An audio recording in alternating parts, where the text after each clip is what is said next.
የህዳሴው ግድብ ሚስጥሩ አንድ ብቻ እኮ የኛ አንድነት ነው። አሜሪካንን መሃል የ200 ምናምን ዓመት የዲሞክራሲ ልምድ አላት በተቋም ትመራለች ብለን በታሪክ አጋጣሚ አንድ ግልብና እብድ መሪ አንግሳ ዶናልድ ትራምፕ የሚባል አይተሃል።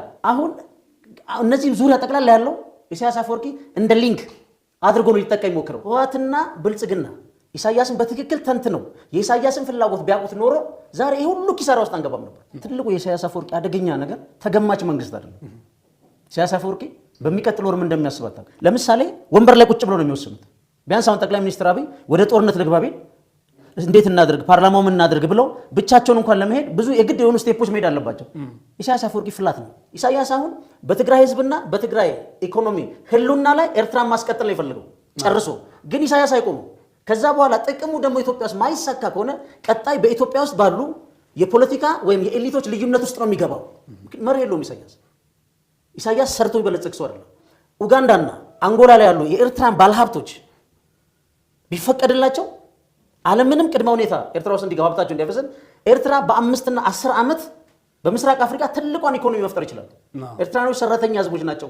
በመካከለኛው ምስራቅ በትልልቅ መልቲ ቢሊዮነርስ ግን የማይገቡበት ሁኔታ የኢሳያስ አፈወርቂ የኤርትራ መንግስት የህልውና ስጋት የውስጣዊ ፖለቲካው እንጂ ከኢትዮጵያ ድንበር በስተጀርባ ያለ አይደለም።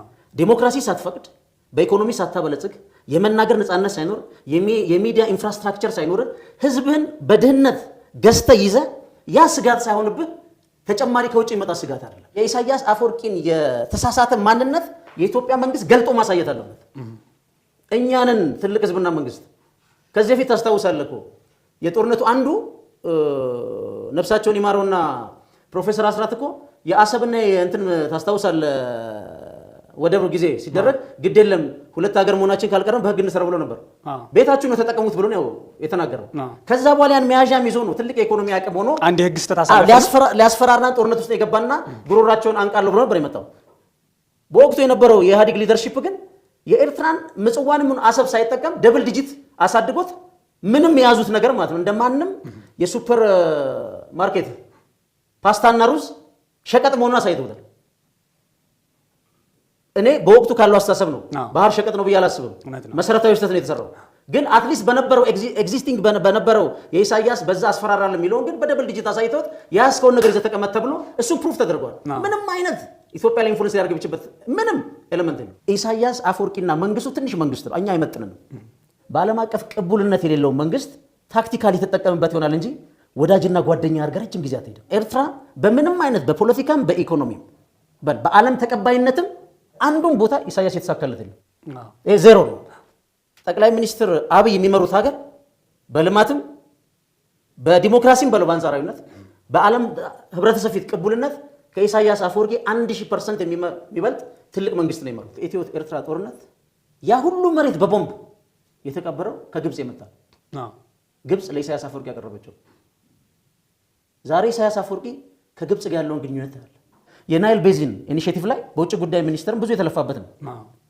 እሱ ላይ ከፍተኛ ስህተት ተሰርቷል ኢትዮጵያ ውስጥ የአሜሪካ የድርድር ስቴፖች በተመለከተ አንድ ሁለተኛ ከ1999 እስከ 2009 ድረስ ለ10 ዓመት የተደረገበትን ድርድር ዶክመንቶች ማለት እነዚህ ዶክመንቶች ለምሳሌ የላይኛው የምትላቸው ሀገሮች ማለት ነው እነ ኡጋንዳ እነ ታንዛኒያ ምናምን የምትላቸው እዚህ ጋር የመጡት ለኛ ጥቅም ነው።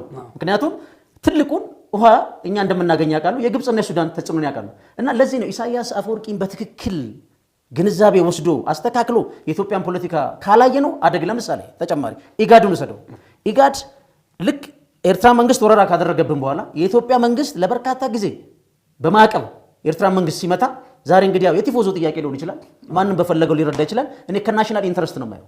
ምክንያቱም የኢሳያስ አፈወርቂ ጦርነት መነሻ በኢትዮጵያ ብሔራዊ ጥቅም ላይ የመጣ ነው ብዬ ነው የምቀበለው። ነው ማንም በፈለገው መልኩ ሊረዳው ይችላል።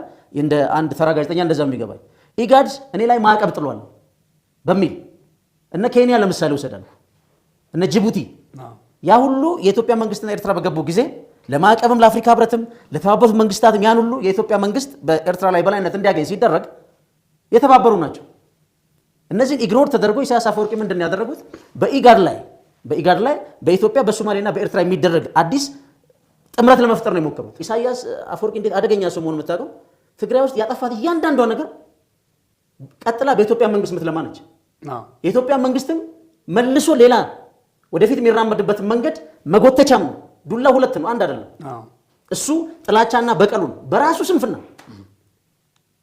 ምክንያቱም መሰለ የኤርትራን ህዝብ ይዘ ሰራተኛ ህዝብ የትኛውም ዓለም ላይ ውጤታማና ሰክሰስፉል ሆኖ ኤርትራ እንደዚህ አፍርሰው መስራት የሚችሉትን በር ዘግተ ለዚያ በቃኝ ወያኔ ነው ይያል ህዝቦቹን በድህነት አስረ ይዘ መጨረሻ ላይ መተ ብትናገር ሰም የለም። እኔ ማምነው ማለት ነው እኔ ማምነው ትልቋን ኢትዮጵያ ነው ያሰብኩ ማውራው የትኛውም በዓለም ላይ የተደረገ ጦርነት ጠረጴዛ ላይ ነው ያለቀው። ጦር ሜዳ ያለቀ ጦርነት በዓለም ላይ የለም። ምንም ጦርነት የሚያልቀው ጠረጴዛ ላይ ነው። ይሄን ማድረግና ቅድሚያ መስጠት ጥሩ ነው ብዬ የማምነው ተጨማሪ ከኢሳያስ አፈወርቂ የሚመጣ የተቀራማች ውጭ ጉዳይ የውጭ ግንኙነት ፖሊሲ ሰለባ እንዳንሆን ማለት ነው።